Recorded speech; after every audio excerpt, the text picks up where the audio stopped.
ഒന്നോടെ chicken cooker ബിരിയാണിയാണ്. Oil, അരി, മഞ്ഞപ്പൊടി, ഉപ്പ്, മഞ്ഞൾ, പച്ചമുളക്, ജീരകം, ഉപ്പ്, ടൊമാറ്റോ സോസ്, ബസ് ഇട്ടിട്ട് കഴിയുക. ഒരു വാട്ടിയിട്ട് ഒഴിച്ച് ചൂടായിക്കൊണ്ട് നമ്മൾ പാത്രം വെക്കുക.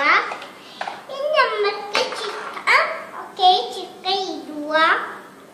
ഇട്ട് കഴിഞ്ഞാൽ നമ്മൾ ഇത്തിരി ഓയിൽ ഒഴിക്കുക. ചട്ടി നമ്മൾ ഇനി പച്ചമുളകാണ് ഇടാൻ പോണേ. പച്ചമുളക് ഇട്ട് കഴിഞ്ഞു. നമുക്ക് ടൊമാറ്റോ സോസ് ഇടാൻ പോവാണ്. നമ്മൾ ഇറച്ചി കഴിഞ്ഞിട്ടുണ്ട്. അപ്പൊ അത് ഒരു ചീമിന്റെ പോടാണ്. നമ്മൾ വെള്ളം ചൂടായിട്ടുണ്ട്. നമുക്ക് അരി ഇടാം.